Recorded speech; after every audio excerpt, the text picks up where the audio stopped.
I like to drive just to drive sometimes. It doesn't matter where or how far I go. Eventually I know I'll have to turn back. But I like to drive. The drive isn't about the destination. It isn't about where I end up or where I go. It's about unlocking new parts of the map, which is what I hope to do with this video. To start with, this video is presented in the style of a Sims 4 speed build. I recorded footage of the build, and now I'm recording a voiceover to describe my process. And while I do want to talk about process, I wanted to focus from the build. I want to step back and see the larger process which governs and guides me, the process which makes me, and through which I make and unmake myself. And in this process, I'm going to do something new to me, something which scares me a little, but also something exciting. Last time we met, I told you to throw your body at the problem that we learn through play. Today, I'm going to learn new things about myself through this video, this footage I'm editing for you, this process and performance through which we all become actors and the world becomes our stage. And I'm going to learn and maybe even teach through play. So be welcome and join me in my process so that I might become a part of yours. Today, we will be talking about concept number 2 in my Threshold concept series. This concept is called making my peace. It's hard for me to defocus. I go into everything I do with a laser, pinpoint focus and an almost ruthless critical edge, pointing out inconsistencies and picking out pieces. Analysis is something my ADHD brain gravitates towards. I call it my cosmic microwave background radiation, after the theory of the cosmic microwave background, which scientists consider the remnants of the Big Bang. In scans of the night sky, the cosmic microwave background is a blob, and I imagine it makes the kind of sound a microwave makes when it's running. It's the brain go brrrr meme. It makes the boundaries of my brain fuzzy, and like little fingers, these radioactive waves reach out and drag things into me to be consumed by my brain process. These things never exist separate from me, but become part of me, a part of the known, the observable, the embodied experience. And so many of these disembodied concepts are tied to embodied experiences. Many of the concepts I'll talk about later, I understand because of these embodied experiences and situations through which they were incorporated. A smell, a sound, a general vibe in the room takes me back to them. Sometimes a keyword or phrase I think in memes, but not just memes made by others. Memes made through this process, a process that is often hard to recognize as happening because the way these things appear to be seamlessly incorporated. And so it's hard to step back. It's hard to see my work as part of a process rather than something that is complicated, messy, or not perfectly formed on the first go. And so many of the pressures I face in the world expect perfection on the first try, which makes it difficult to see myself as a person in process, a person with flaws, as a person who is still working on myself and understanding myself. We are expected to know ourselves and not just like, I have ADHD or I like the smell of eucalyptus trees when I drive down the highway, but know in a way that I've realized maybe we can't really know. I am a mystery unto myself, maybe. But that's not right, is it? I know myself. I know my needs. I know. But still I'm faced with this unknowing. Dissonance. Dissonance between what I know about myself and dissonance between what the external world knows about me. In which unknowing is that dissonance in action, that dissonance given form and shape, that questions me on what I know even though I insist I know it. The point, I guess, is how do I defocus when I'm not designed for that? How do I know what I know? There's no easy answer to this, and I wouldn't want one, even if there was. Easy answers are meant to give us peace of mind. They are meant to give us an easy way out. Complacency. But I don't want complacency. I don't want to accept that I'm just a weirdo with a broken brain that is way too fucking loud. I want to go a level deeper, and if I can't have peace, I'm going to have to make it. Mindfulness is the new solution to anxiety. Just choose to make your anxiety stop. Do self-care. What do you think of when you think about self-care? For many of us, self-care is an individualized process where we try to decompress from the stresses of the day. Work is tough. Your boss stresses you out. Do some retail therapy because it's self-care. The patriarchy getting you down? Makeup is your self-care to reclaim your femininity and reassert yourself as the goddess you are. Capitalism has this funny way of turning activist things into commercialized products. And so with this concept and with this video, I want to decenter self-care. I want to broaden the view. I want to take us away from self-care as a commodity, self-care as consumption, because people with money and time to participate in consumer culture have always had time for self-care. And I want to examine self-care at its radical roots. I want to dig a little deeper. Those fears are most powerful when they are not given voice. And close upon their heels comes the fury that I cannot shake them. I'm learning to live beyond fear by living through it. And in the process, learning to turn fury at my own limitations into some more creative energy. I realize that if I wait until I'm no longer afraid to act, write, speak, be, I'll be sending messages on a Ouija board, cryptic complaints from the other side. When I dare to be powerful and use my strength in the service of my vision, then it becomes less important whether or not I am unafraid. Audre Lorde, The Cancer Journals. I first started using a cane in 2020 when I was finding it hard to walk long distances across the beach.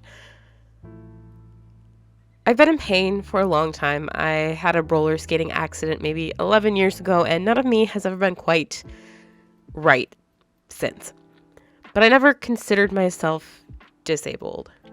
It was a point of pride that I was not a disabled person. I could go the distance. I could walk. I could heave and hoe my miserable body. And then at the end of the day, when nobody was there to witness, only then could I curl up in a ball and sit with all that pain.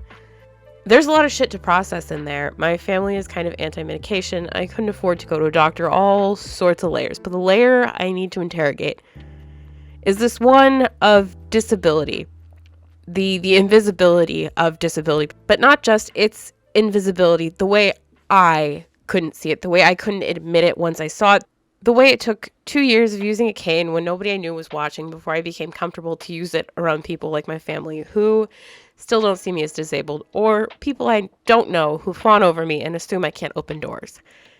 And like, sure, it is nice to have the door open, but I'm not going to die from walking down a hall without my cane. I promise. My cane allows me to walk in a way that prevents me from experiencing the same amount of pain I used to. Everything still hurts, but it hurts less, or it hurts in different ways that aren't so bad. There's a mental calculus I have to do each day. Many people will be familiar with the concept of spoons. Spoons are how much energy a person has to do various life things before they cannot even. I wake up with a deficit of spoons most days, and through sheer dumb luck, I manage to generate a couple throughout the day. My cane isn't really part of my body like arms or legs, but it's an extension of me. I use it to grapple with this insidious evil that is the ground, or the vile contraptions we call stairs, or the awful reality of a gradually ascending, or even worse, descending slope. I even use it to poke things like the automatic door opener or doorbells. It's both not a part of me and a part of me. It's a tool I use, but simultaneously an extension of myself and my will. While the general understanding of prosthesis tells us a prosthetic is a replacement for a body part, I want to challenge us to think about prosthesis in a different way. What do prosthetics do for us?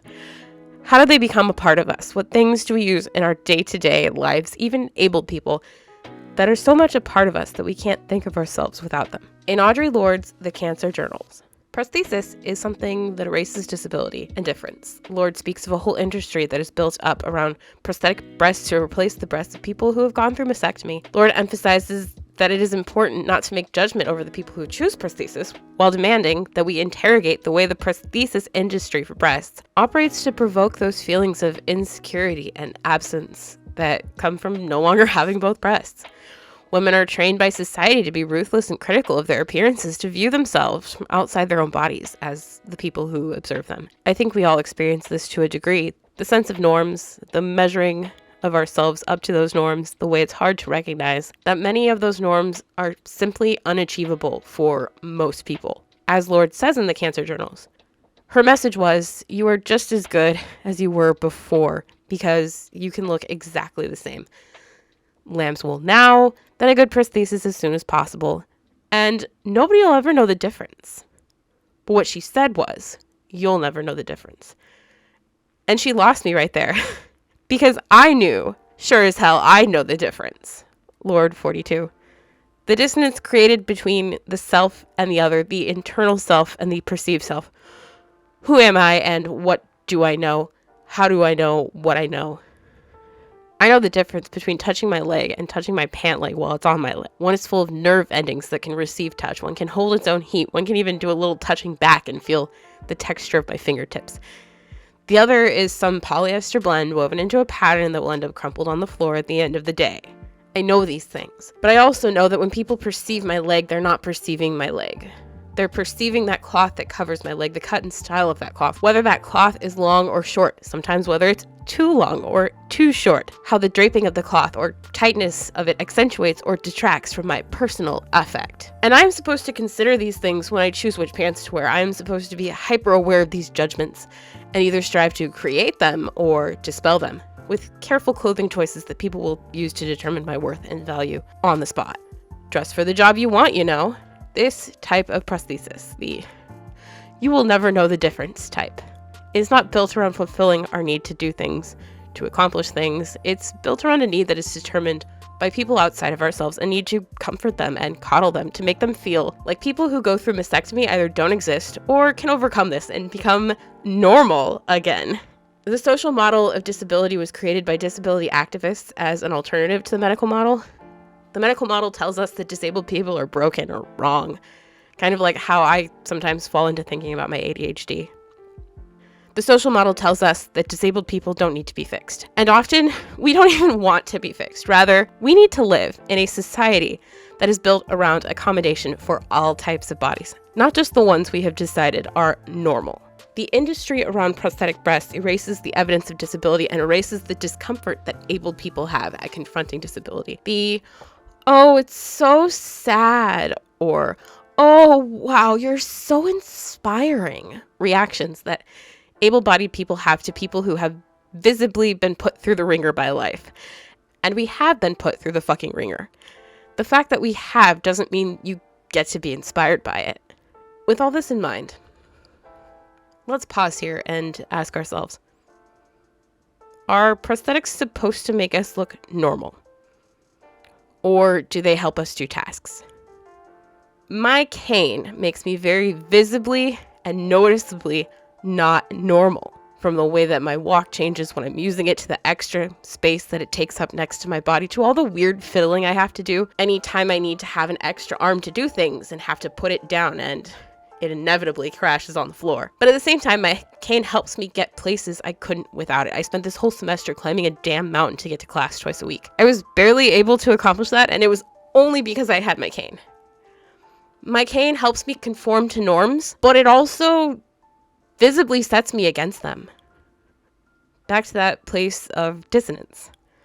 Knowing, unknowing, being known, but not in a way that I know. But let's take this deeper. I'm not just disabled because I need a cane to survive climbing the mountain twice a week. The expectation that I climb the mountain twice a week makes me need the cane. I can walk shortish distances across flat surfaces just fine, for the most part. But 9 flights of stairs and a hill from hell, I counted, that's just fucking excessive. And that's where I start to break down. That's where I have to remind myself to take it slow, or I'm going to burn out, because there are 2 more flights past this giant hill, and then I have to get to the elevator after that. And like, why? Why is it like this? Sure, the university was built on a mountain. But why do we live in a society where universities are built on mountains? What does it say about the type of students expected to attend university when the university is built on a mountain? What does it say about the students they're trying to keep out? Or, perhaps less controversial, but still thought-provoking, what does this say about the students who simply were not considered in the building the university on a mountain process? And how about those students who might not suffer from chronic pain, but still? And how about those students who might not suffer from chronic pain, but still have to devote so much of their time to walking up a mountain to get to class, then walking back down to go eat lunch, then walking back up to class, then walking back down to go home. Students for whom a few extra minutes could mean finishing a term paper and passing that class or not. The design of our society does not consider the needs of the people who inhabit it. So what does it consider? Let's go one level deeper. In Critical Disabilities and the Question of Palestine, Jasbir K. Power states, those who are afforded the indexing of a before the pandemic and an after the pandemic are already displaying a mark of bodies deemed worthy of care, in contrast to those who persist through braided strands of debilitation. What has widely been fetishized as pandemic time is actually what crip time has always been. Never on time, waiting out time, needing more time, unable to keep up with time, forced time at home, too long awaiting time. PR 117. Crip time. The time I spend walking up the mountain twice a week to get to class. But not just that time, as slow and painful as it is.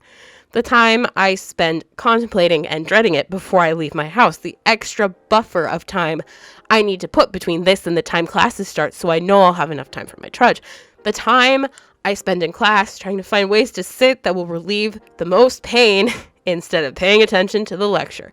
The time it takes me to adjust my cane against the wall so it won't fall over. The time I spend recovering from the walk up the hill and back down it.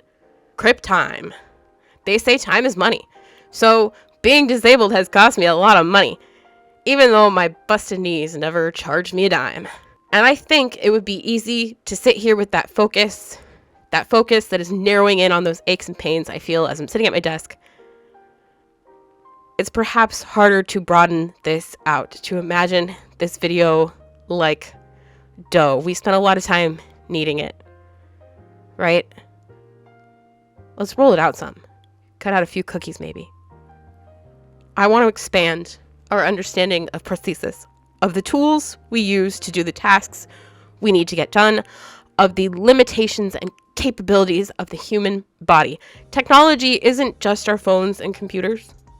Technology was woven into the fabric of humanity, into the embodied reality of the human since we started talking and smashing things with rocks.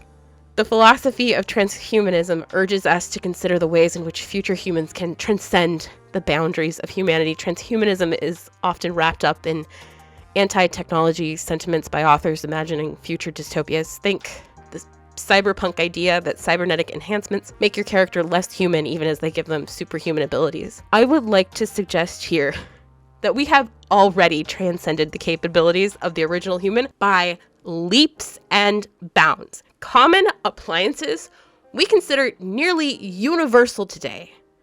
The modern kitchen with running water, cold or hot, a refrigerator with freezer, a stove oven combo with electric timer and LCD readout for temperature control.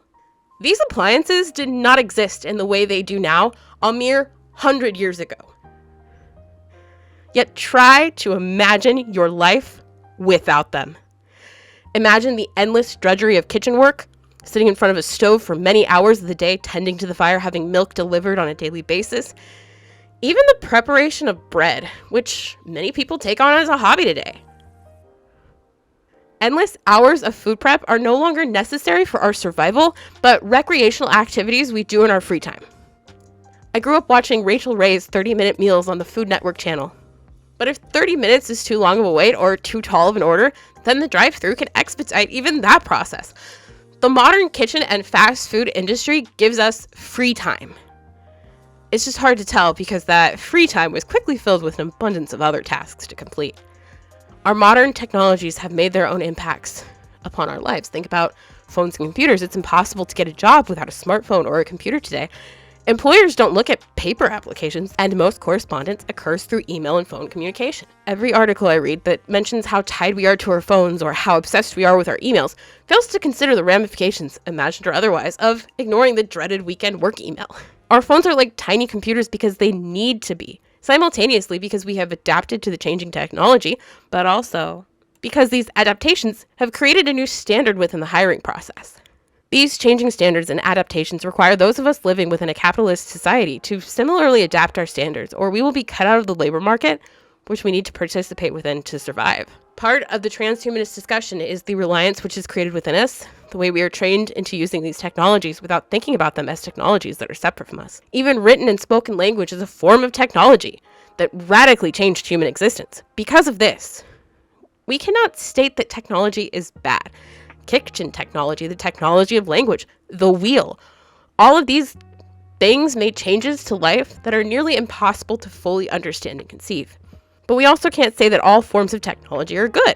Many technologies are designed to benefit only a small group of people. Consider ideologies, which are a form of technology. The ideology of colonialism considers the colonial project part of the white man's burden to civilize the uncivil. The practice of colonialism results in cultural genocide and environmental destruction. Cars. In America, we live in a car-reliant society. Cars are a form of individual transportation and are considered liberating by people who grew up in isolated communities like small towns or suburbs or other places with poor public transportation. Getting your driver's license and first car are a rite of passage in American media.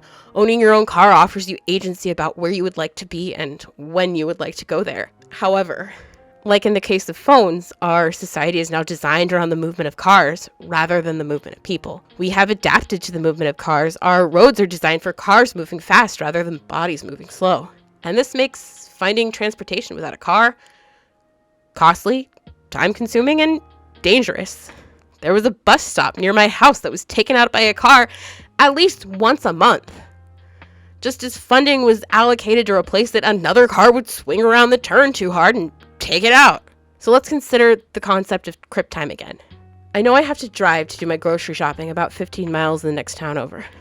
Imagine doing that without a car.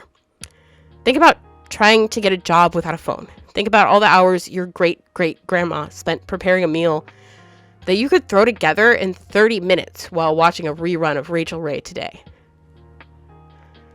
Now, I would never consider a person who does not own a car disabled. That would be silly. That would be kind of offensive to most disabled people, probably. Right? Like, in fact, some of you might think this very premise erases the experience of disabled people. However, there are many people out there with invisible disabilities, disabilities which we do not consider, which are a daily part of their lives. And when we consider why they are disabled, when we consider the core of their disability, restriction of movement, prohibition of access, marginalization, criminalization, the denial of access to these technologies which our society has adapted to and standardized is a form of disabling. And this disabling comes in many forms, both visible and invisible. We are not just talking about invisible disabilities. We are talking about the invisibilizing of disability. And my cat is snoring in the background. And through this, visible disabilities are made to be invisible. People with visible disabilities are pushed out of public life, denied access, and people with invisible disabilities are trained to not recognize their disability as disability. The pervasive able-bodiedness of our society prevents us from thinking about disability except as something that individuals either suffer from dreadfully or overcome triumphantly. Think back to my story about my cane.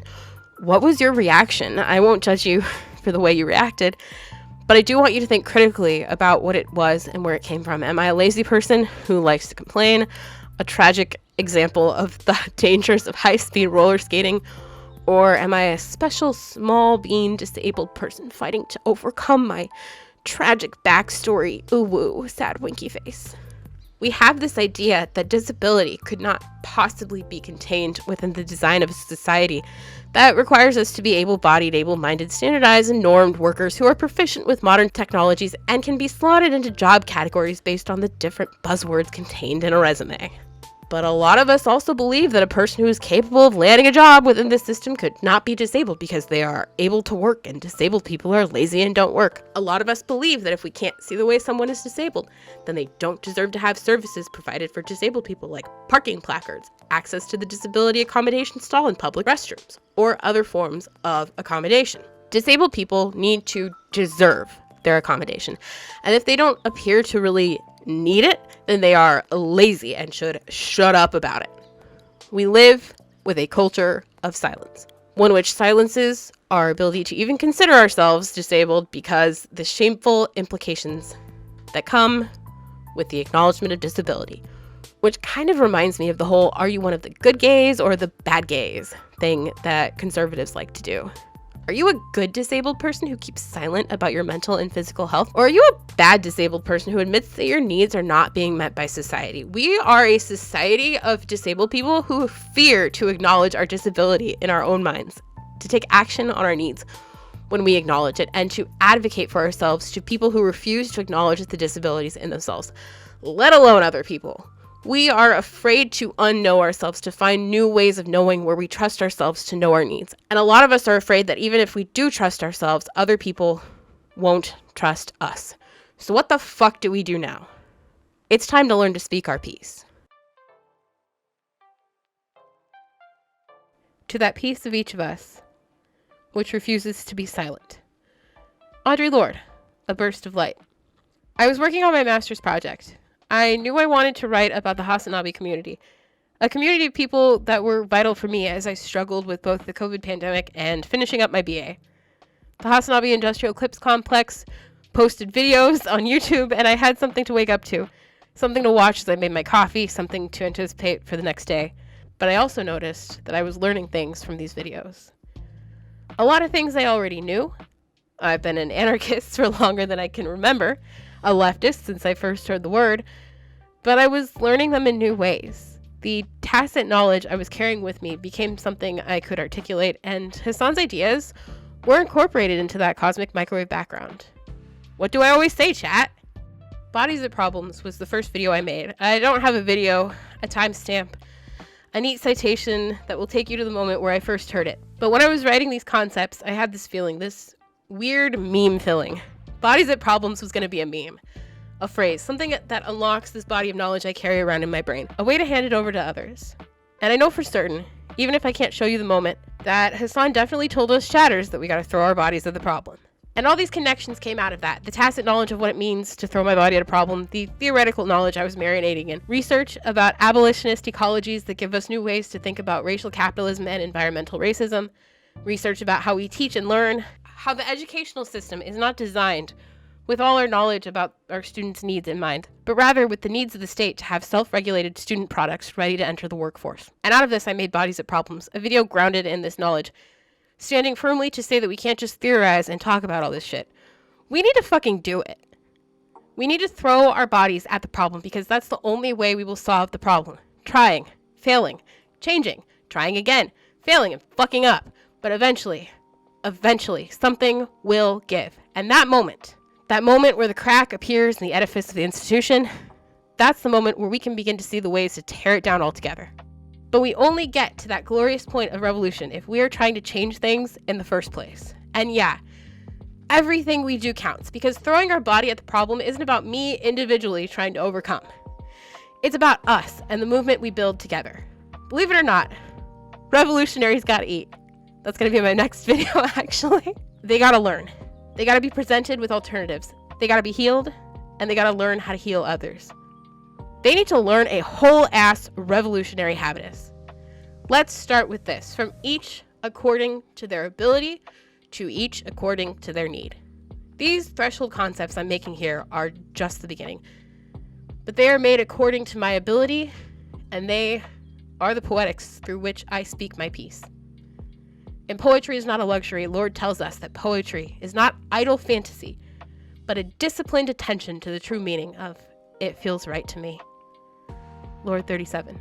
Through poetry, we reclaim what we know. We reclaim that knowing of ourselves. We make our peace.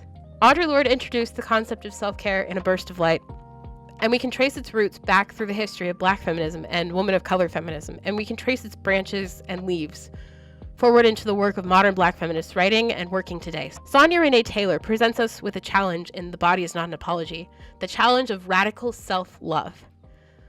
What is radical self-love? Radical self-love is not a destination you are trying to get to. It is who you already are, and it is already working tirelessly to guide your life. The question is, how can you listen to it more distinctly, more often? Taylor, 14. I've spoken about my perspectives all through this video, but I only do that because I don't know yours. I don't know the intimate details of your life and experience, and I can't really know. Not in the way that you know. Speaking my piece is about talking about those hard things, the difficult shit, the scary shit, the shit that we hold inside us and carry like a massive weight on our shoulders. Speaking my piece is about advocating for ourselves, but not just for ourselves, for others. Listening to others as they speak their piece. Knowing we can't experience another person's life, but we can try to understand what they've gone through and what they need to keep going. It's time to have a discussion about intersectionality. Intersectionality tells us that we share similar experiences, but we will often carry blank spots because of those experiences we don't share. And part of our work is recognizing those blind spots, accepting those moments when we don't know, learning from them rather than shutting ourselves off from them. Abolitionist feminism tells us that accountability is vital to an abolitionist future. Accountability is not punitive. It's not about inflicting pain. It's not even about people calling us out and telling us we fucked up. Accountability is about holding ourselves accountable to others in a way where we are actively engaged with the needs, perspectives, and experiences of others. Accountability is about our willingness to learn from others, and not in an exploitative way that demands others drop their boundaries and answer our probing questions, but learning in a way that listens deeply to what they are saying and how they are saying it to understand what is missing, what is necessary but absent. We need to get better at listening, and it needs to start with listening to the needs of our bodies, but it can't stop there. People think they aren't disabled because they don't understand disability. They don't understand disability because of the fear and shame surrounding discussions of disability. Able people don't understand because it's hard to listen to disabled people talk about all the shit we've been through to survive in a society that doesn't have a use for us. Especially when society seems to have a use for them, even if it's just to grind them up and spit them out. In this bridge called My Back, many of the contributors express feeling tokenized by white people. They speak of moments when they were the only person of color invited to speak at conferences or rallies, or being expected to speak for all people of color, or being friends with white people who ask them probing and insensitive questions that they again have to answer for all people of color. These impositions come from people who expect to be taught rather than those who seek to learn, which is why the book was created. He's eating my Christmas tree! You absolute little shit! Hey! That is not a snack! This bridge can get us there, can coax us into the habit of listening to each other and learning each other's ways of seeing and being. Bambara XXXI. This bridge cultivates people who seek to learn, who seek to cross the bridge, but don't know where to start or who to look to. And it does that in a way that doesn't exploit the labor of women of color, or expect them to do all the work of liberation. It gives you a source to look to inform yourself, to incorporate that into the cosmic microwave background radiation, to influence the ways you act and the things you say. Because we can't just change hearts and minds. We gotta change body minds. The idea of the body mind acknowledges that ideas we have in our minds influence the ways we act. If I believe disabled people are helpless and I'm able-bodied, then that means I must act to help disabled people. Holding open doors, carrying things, grabbing disabled people's bodies and stuff to help us do things, even when we didn't ask. Some of these things are more egregious than others, definitely. But all of them come from assumptions people carry in their minds. And these things people carry in their minds influence their actions. Oftentimes, the things we carry in our minds come from our experiences. Many of my formative experiences were my parents, teachers, or other adults around me criticizing how loud I was, or how much space I occupied, telling me to make myself smaller and less noticeable, to make myself invisible. And I spent a lot of my life trying to do just that, until I couldn't anymore. For a lot of reasons, but the reasons don't matter. The point is, if I had to render myself invisible within my own life for one more fucking second, I was going to jump on the nearest table and scream. So it was time to find a new way. This new way isn't actually new though. People have been talking about it for centuries, dreaming it into existence for decades, and practicing it for longer than recorded time. I'm talking about equity, baby. Because abolition for me and abolition for you isn't going to be brought about by equality. Equality is a simplistic form of justice, and justice is overwrought by legal systems that were designed to promote inequality from their inception. In Are Prisons Obsolete?, Angela Davis critiques the prison industrial complex and the frameworks of the American legal system that lead to compounding inequalities. Prison construction and the attendant drive to fill these new structures with human bodies have been driven by ideologies of racism and the pursuit of profit. Davis, 84. The legal system is meant to be about bringing justice and preserving equality. But within our society, it preserves racist hierarchies and promotes divisions. So equality is not going to cut it. But equity, from each according to their ability, to each according to their need. Marx said it first, then HasanAbi, now me. Passing the meme down the line and the knowledge contained within it. Now it's your turn to grab a hold of it. We want equity. What does equity look like? In care work, Leah, Lakshmi, Peepsna, Samarsina tells us that when we reach for each other and we make the most access possible, it is a radical act of love. When access is centralized at the beginning dream of every action or event, that is radical love. I mean that access is far more to me than a checklist of accessibility needs. Though checklists are needed and necessary, I mean that without deep love and care for each other, for our crypt body minds, an event can have all the fragrance-free soap and interpreters and 36-inch wide doorways in the world, and it can still be empty. Peepsna Samarsina, 76. Equity is about love. That type of radical self-love Sonia Renee Taylor talks about in The Body Is Not an Apology. That kind of love that doesn't need sameness, but can sit with difference.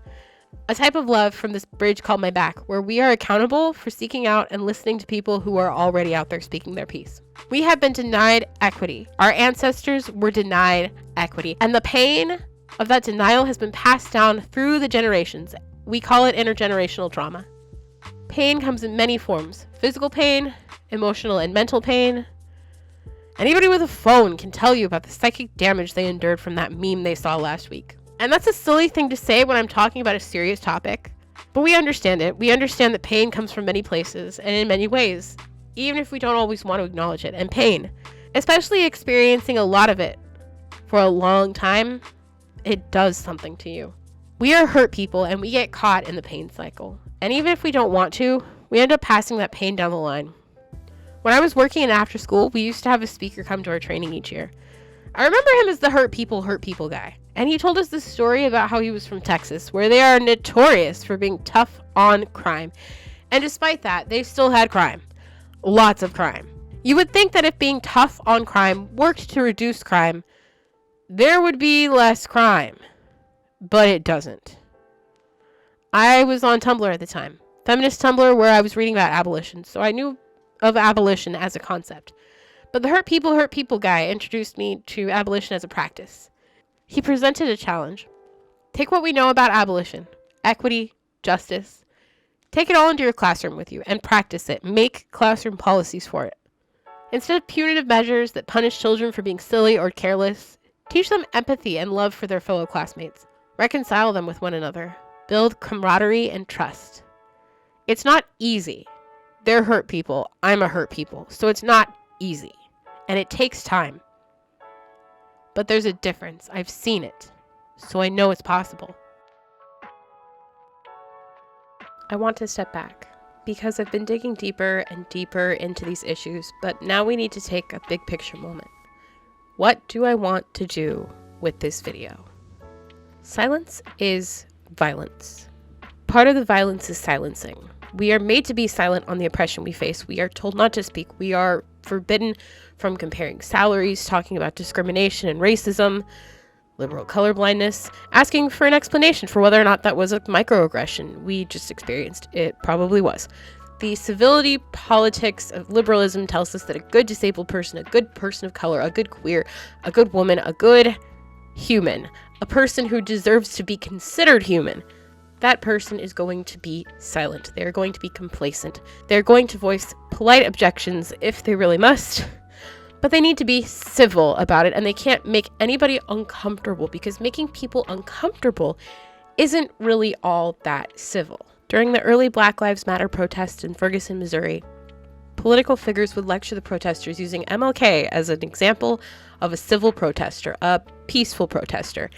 As we all know, the only speech MLK ever wrote or delivered was the I Have a Dream speech, and the goals of that speech have all been accomplished. Except, Ferguson was a peaceful protest. And where are the protesters? Especially the most visible ones from Ferguson today. I'll give you a moment to fire up a search engine. BLM began as a protest of police violence, and in the wake of these protests against police violence, the police did a bunch of targeted violence. Guess who they targeted? Now, this is all alleged because the police are the ones who have to investigate their own crimes, so, maybe we should talk more about the benefits of civility again. The way that civility is silencing, the way that silence is violence, the way that the threat of violence is used to silence, the way acts of violence literally silence. Out of this, we see our concept begin to take form. Making my peace. Peace isn't something we have. It's something we cultivate. We need to find ways to exercise agency and create our own peace. Self-care is important. Self-care is not bubble baths and spa days, but the regular and daily maintenance of the body-mind. This is the duality of making my peace and speaking my peace. We need to speak to the crises of our minds, bodies, experiences, areas, generations, anything else that is in crisis. We've touched on self-care before. How self-care isn't a commodity, it's not something we can purchase. Self-care is part of reproductive labor. Labor that has been traditionally considered women's work by our society. But reproductive labor is how society is built, how it continues to function. Through reproductive labor, we are taught our values, our ideology, how to be little humans growing into adult humans. But now, as adults, how we continue to engage socially within our groups. Part of the core argument of care work is that we must urgently reevaluate how disability fits into activism, and by extension, how the reproductive labor that care requires is a fundamental part of activist movements, whether we want to acknowledge it or not. And a lot of us don't. Throughout the book, Pipsness and Marcina points to the moments where things break down within activist groups. And most of these breakdowns occur from burnout. Burnout that could have often been resolved if we refused to be silenced, even within our own movements, and stop ignoring our needs. Self-care isn't about individualizing by ourselves. Self-care is about finding different ways to engage in community. Self-care is about finding better ways to engage in community. Self-care is about making our peace by speaking our peace. This work is how I speak my peace. I'm writing this in December of 2023, but in the summer of 2023, I was having a major anxious relapse. Something that hit so much harder because I hadn't experienced anxiety quite like this in so long. For the first time since moving here, I felt alone. One night, in a moment of desperation, a moment of needing someone to talk to, I went to Discord. I went to the Discord and I was like, yo, strangers, I don't know. I need to not be alone right now. And the person who offered to DM with me, they saved me. I wasn't cured. I wasn't fixed. But I felt like I could go on one more day. And because I went on one more day, I get to be here with you now. In a world where so many of our interactions are shaped by the brutal structures and institutions of capitalism, learning to love yourself and others and to contribute what you are capable is a revolutionary act. And most of what we contribute isn't going to break or even bend the world. But that doesn't mean it's not necessary. And so when I say self-care doesn't happen alone, I mean it. I know it. Global racial capitalism does a lot of work to divvy us up into smaller and smaller categories. Even intersectionality can be weaponized by those with power to make us think that we cannot cross those divides. And it's easier to rule a divided people. Some of you, like us, are up to here with the chorus of laments whose chief chant is, I'm more poor, more oppressed than you, who gives suffering and pain more merit than laughter and health. And yes, we intimately know the origins of oppression. It brewed in our beds, tables, the streets. Screaming out in anger is a necessary stage in our evolution into freedom. But do we have to dwell forever on that piece of terrain? Forever stuck in the middle of that bridge? This land of thorns is not habitable. We carry this bridge inside us, the struggle, the movement toward liberation. Anzaldua XXVII.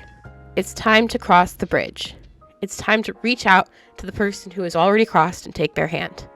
It's time to reach back to the person behind and offer ours. We are all trying to feel whole, and part of this need for wholeness comes from the pressures of living within a society that considers wholeness part of humanness. And so when we feel not whole, we feel not human.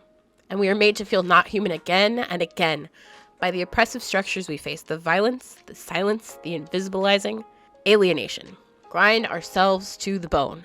Capitalism is a zero-sum game where one person's success means the failure of many others. And so I must set myself out from the competition. I must be an individual. I must be the special.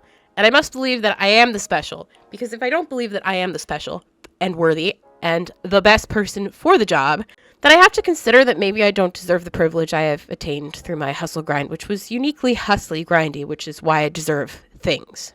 And you see how this logic becomes circular? But this is the logic of neoliberal capitalism, the logic of alienation. The Marxist theory of alienation tells us that we are alienated from our labor, and our labor, the choice of what to labor over, when to labor, how to labor.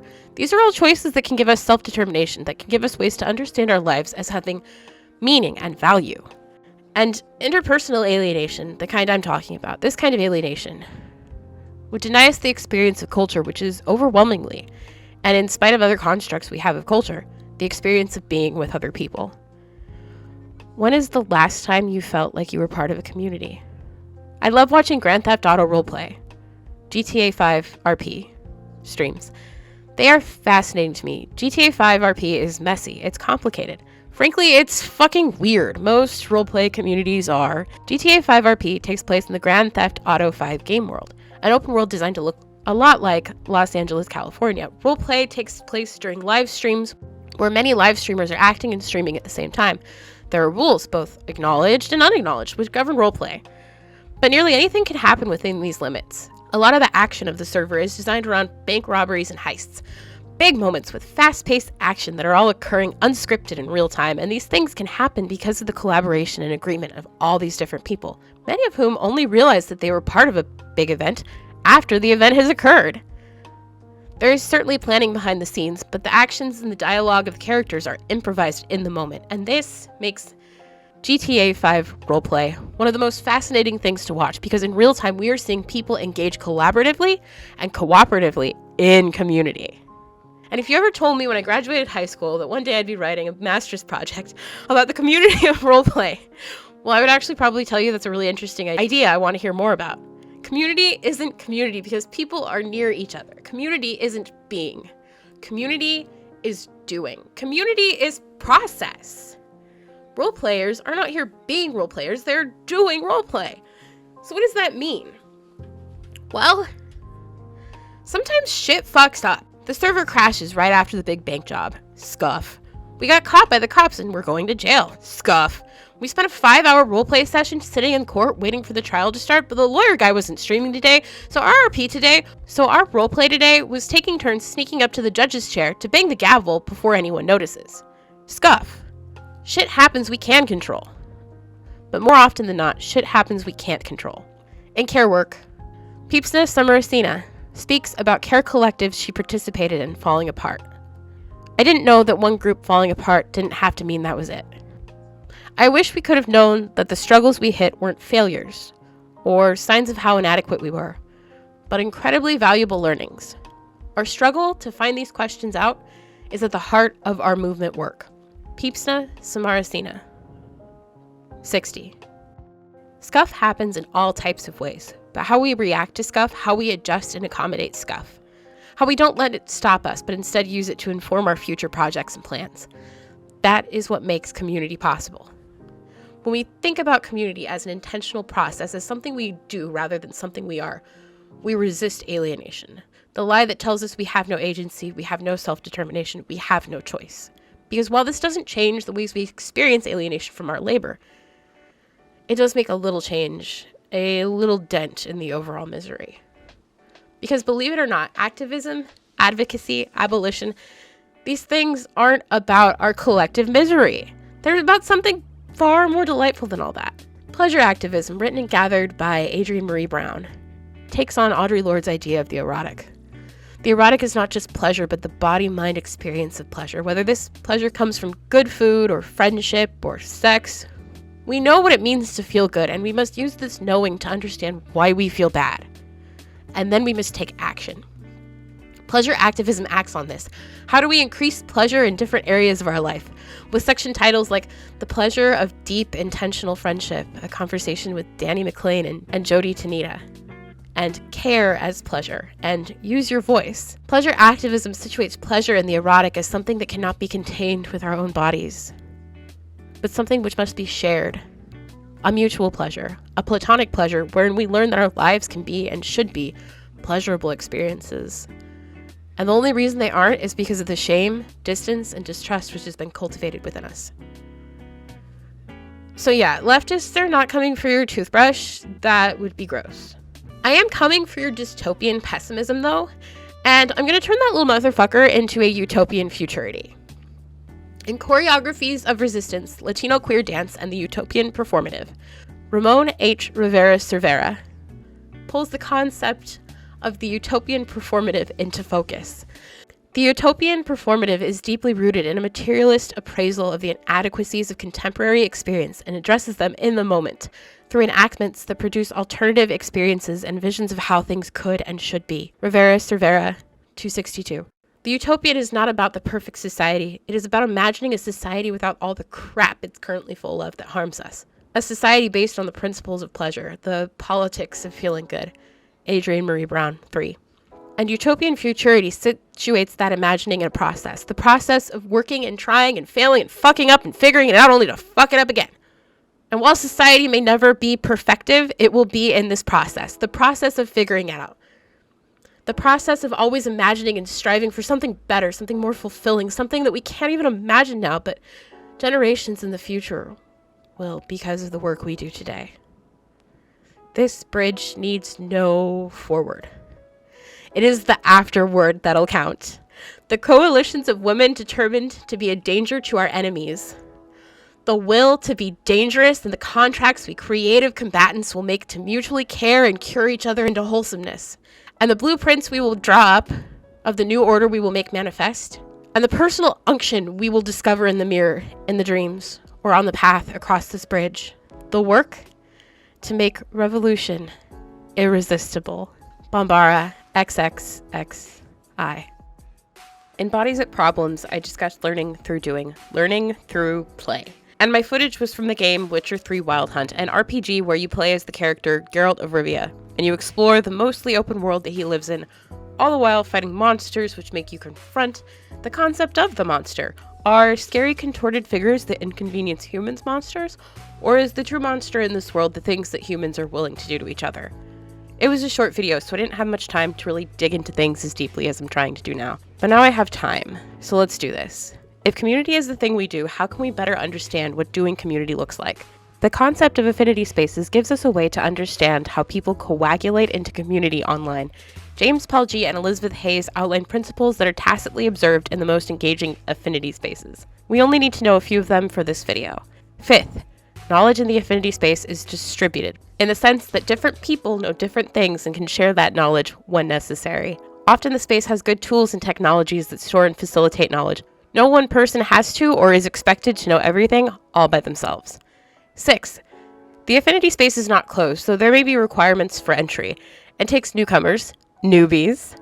It refreshes itself. Unlike school, people do not progress all at the same pace, age, or grade. Movement in the space is quite varied. People may focus on one narrow aspect or explore the entire breadth of the interest area, spend as much time as they want on a particular set of skills or practices, and otherwise pursue quite different learning trajectories. 7th, affinity spaces are about sharing a common endeavor where people learn things, produce things or knowledge, and can, if they wish, become experts. Professional amateurs, or pro-ams, see Anderson 2006, Leadbeater, and Miller 2004. Even these experts believe there's always something new to learn, more to discover, and higher standards to achieve. G. and Hayes 2011. Think about GTA 5 RP. Things aren't neat, they're messy, scuff happens. Doing community isn't easy, it's hard.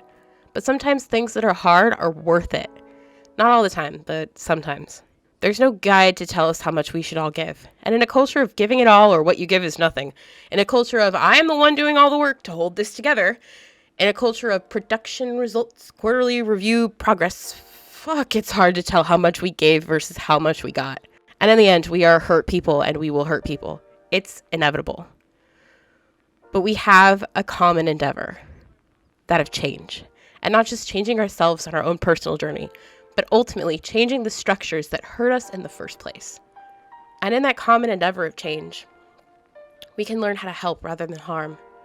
We can unlearn the alienation, and we can maybe heal from the pain. We can find new ways of being and doing. But we can't find it alone, and we can't force people to find it. We can welcome them to it. We can leave a light on to show them the way to safe harbor. We can share the battle scars and keep record of our hurts and harms. And in this, we can join in the process of radical self-love.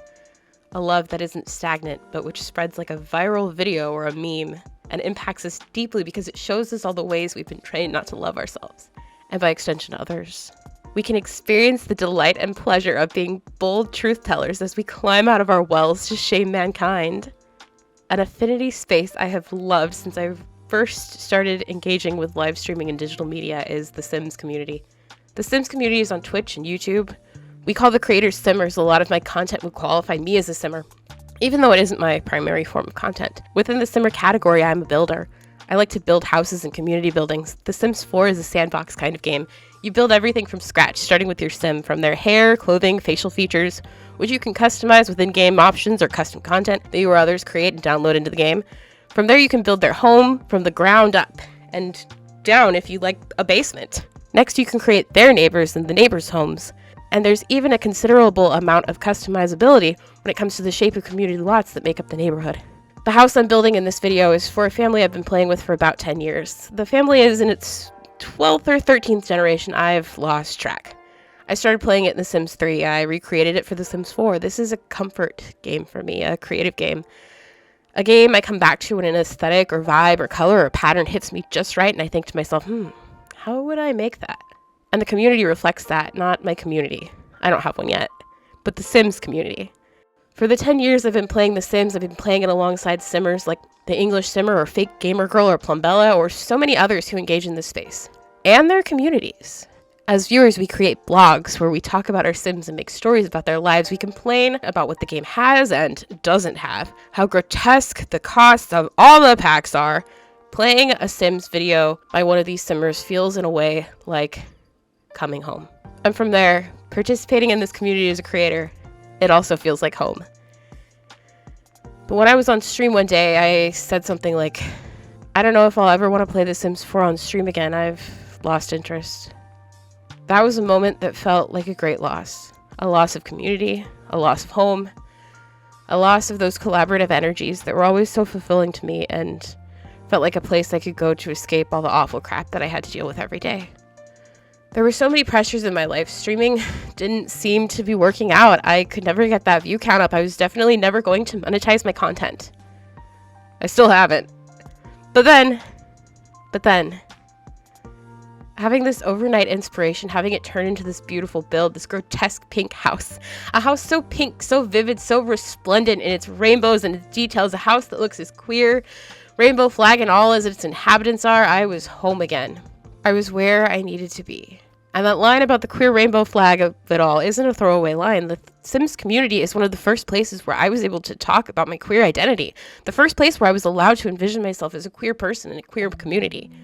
And so finally, with this build, this moment, I was able to recognize the value that this community has brought to my life and how much it contributed to what I know, who I am, how I approach the world. And probably most importantly, how I care for myself. Because sure, we don't talk about the rough shit, the shit you reserve for your one best friend and your therapist. But Audre Lorde tells us that poetry is not a luxury. And there is a poetics to building ghastly pink houses. There is a truth-telling there, even if we don't see it. There is a truth-telling we feel, and there is a poetics of being in community with people and doing things that fulfills us and sustains us. Cinema nerds would call it camp. The Sims community does camp, and it's fucking glorious. And without these spaces of a deep and sustained effort towards collaborative creation, collaborative world building, and radical collaborative acceptance, even though there were still many blind spots because many early content creators were reticent towards appearing political. Without these affinity spaces, something is lost in the fabric of our lives. And so this build you've been watching me make, this build is care.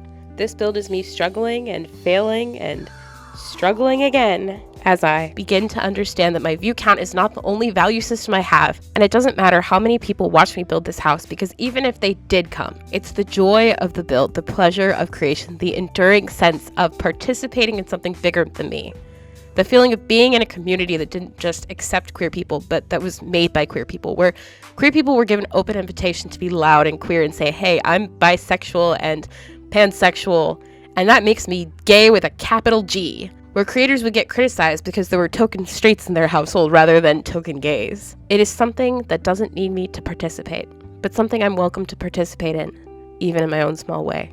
This is my utopian performativity. And out of it comes my utopian futurity. And because of all these things, I know I'm not alone. And that is such a wonderful feeling. You know about revolutionary optimism. Now I want to introduce you to revolutionary joy. And revolutionary joy doesn't come from the things we do alone. Revolutionary joy isn't the acceptance of illusion and appearance as reality. Lord 74. Revolutionary joy is the joy of doing community. Doing community in ways where we express our needs, in ways where we can speak our piece, in ways that make my peace. I have found that battling despair does not mean closing my eyes to the enormity of the tasks of effecting change, nor ignoring the strength and the barbarity of the forces aligned against us. It means teaching, surviving, and fighting with the most important resource I have, myself, and taking joy in that battle. It means, for me, recognizing the enemy outside and the enemy within, and knowing that my work is part of a continuum of women's work, of reclaiming this earth and our power, and knowing that this work did not begin with my birth, nor will it end with my death. And it means knowing that within this continuum, my life, my love, and my work has particular power and meaning relative to others. Audre Lorde, The Cancer Journals. I've included in my works cited some texts that didn't make it into the final cut, but I want to take a moment to acknowledge they have contributed to the habitus I'm cultivating for myself around this topic, and recommend them to you for further reading. I know it might be difficult to get a hold of a particular book sometimes, so I always recommend you look on openlibrary.org, especially for the older books. Openlibrary.org also has a function which can read many of the books they have available to you, which is something that is invaluable to me, considering all the reading I have to do for these projects.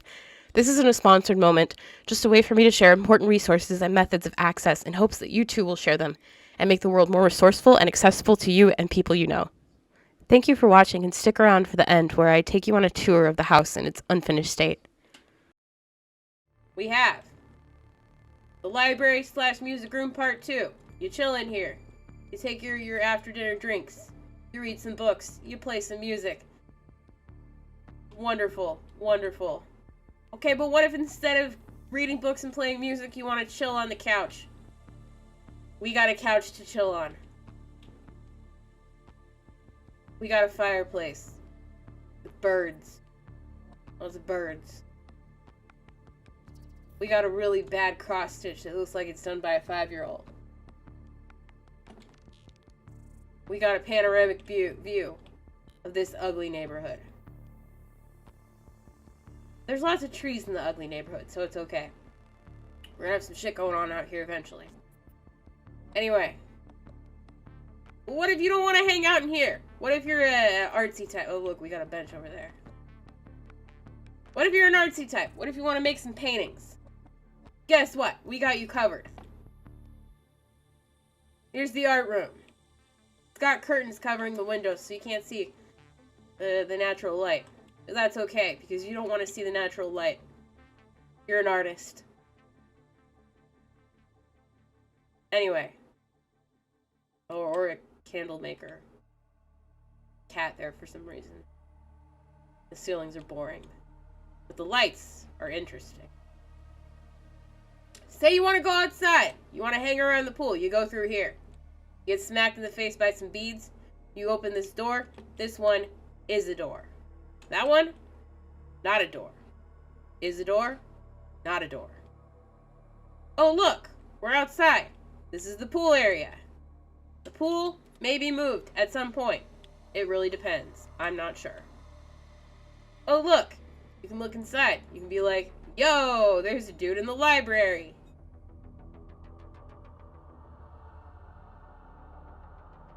Now, you might want to, like, jump off, dive into the pool. Or you could just walk on water. Ignore that. It won't be there eventually. So, you're done looking at all of that. Now you're going back inside. It's time for bed. You're gonna go up to the bedroom. It's gonna take forever to get there, but that's okay. Probably take the stairs. The elevator is kind of not working right now. Do. Going up the stairs. That didn't work. I forget how to go up. Oh, that's down. Up. We're going up the stairs. Still going up the stairs. We're up at the top of the stairs. Now, you're tired. You want to go to bed. You could go that way. There's beds in there. Hypothetically speaking. Don't go down there. The elevator's on the bottom floor. You will die. You could go there. Ah, shit. You could go there to find a bed. You could not go here to find a bed. There's a nice view. Is this a door? This is not a door, but it looks like a door. So let's pretend we just went out the door. Look at that. Nice view. Panoramic view of this ugly neighborhood. And lots of trees. I like the trees. The trees are good. The neighborhood can go. Look at that. Look at that. Is that a lighthouse in the distance? That's a lighthouse in the distance. What is that? Some kind of light. Our chicken coop is back there too. We have a cauldron in the yard. Don't ask what we do with that. Weird things. We do weird things with that. Don't ask! We got lights in here. We don't have furniture. We'll take care of that eventually. So. It's afternoon. I know we were going to bed, but it's afternoon. And you're like, huh, I would like my afternoon tea. Well, here is the afternoon tea buffet. We have a fruitcake. We have a pound cake, maybe? I don't know. We have tea. We have mugs. We have cupcakes. We have cake. We have another cake. We have a lamp that's probably kind of hot that's right next to the cake. Don't worry about it. It's fine. We have a palm tree growing in our house. Don't worry about it. It's fine. We have a crystal ball. This is not a working seance table, but we can pretend. We have another cake because we really like cake. And the table is set for tea. We have a view. Not a panoramic view, but it is indeed a view of the weird thing in the yard. There are pictures on the walls. There will be more. Now, it's bedtime again. We're tired. We're gonna go to bed. We can go to bed in here. Except we can't, because there's no beds in here. Because this is where I'm storing the lights. So they're not in the catalog. Or not in the catalog, in the inventory. Or, we could go to bed in here. There is a bed in here. There's 2 beds in here. That's a good thing. Somebody's gonna need a place to sleep. Or, we could go here. Except we can't, because this is the bathroom. This is where you go to take a shit in the middle of the night. There should be a bathroom, actually, over on the other side of this wall. Bathroom. No door. That's okay. Where were we? Oh, here. You could go to bed in here. Somebody already is. Good night. Now, on the other wing. Oh yeah, we have an art wall. Art wall. Anyway, oh my god, I'm falling off of the stairs. Okay, on the other side, we have a bathroom. And so somebody is extra likely to walk into you. We have a door on both sides of the bathroom. That's fun. We have a listening room where you can sit and chill and vibe. And a very uncomfortable looking chair that looks very aesthetic.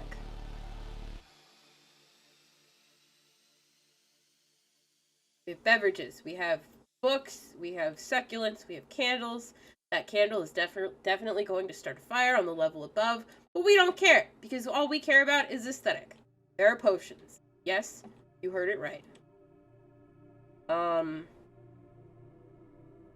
This room has a bunch of crap in it. That's all. That's all. Oh my god. Oh, it was a window. I was looking, or a mirror. I was looking at a mirror. Anyway. Another bedroom. Eventually, there will be a bathroom here. There will be doors on the inside to get to the bathroom. We also have one more bedroom on this floor. This bedroom currently houses all of our plants, and we have some weird curtain things going on. Going up the stairs. How do I get up? How do I go up? There we go. The third floor. We have the wine area. The wine area is the area where you can go for your after dinner drinks, or your after party drinks, or any kind of drinks any time of the day. We have another bar. I promise that it's a bar. We have a decanter of, I don't know, scotch. Let's pretend it's scotch. That's what you put in decanters, isn't it? We have a bottle of wine. We have another bottle of wine. We have a cabinet of things that are not wine, but could potentially be. We also have a thing for coffee and a fruit cake, because we are fancy here and we don't eat regular cake. We have more wine glasses. Somebody was obviously here drinking their wine and did not clean up after themselves. We have a bedroom. This bedroom has a tower. We have a bathroom. This bathroom is connected to another bedroom, which also has a tower.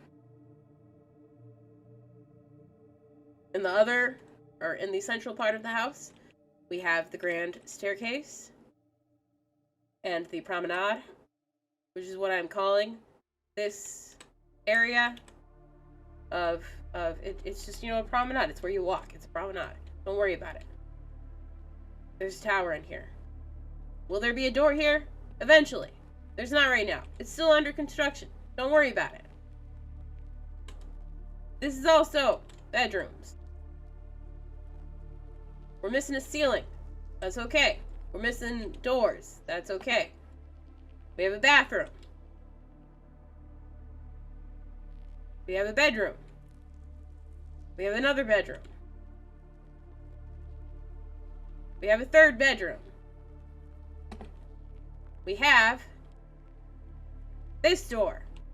And this door takes us, oh my god, up to the attic. That should be our skylight. I don't know why it's not there.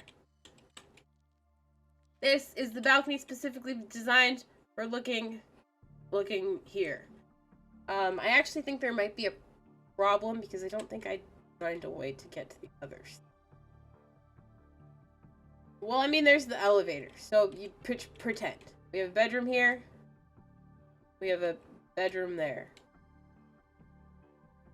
Now, we took the elevator. Here, let's pretend we're taking the elevator. There we go.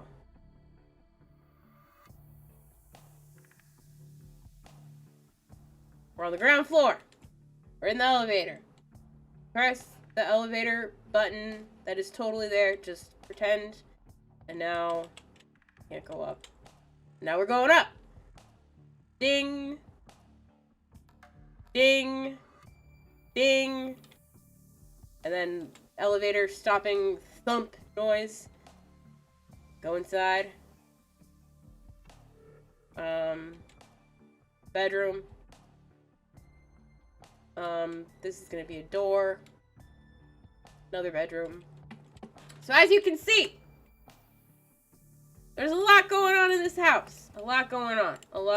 We have a lot going on. And you know what? We've got it going on. It's going on and it's a lot. Like and subscribe. Bye-bye.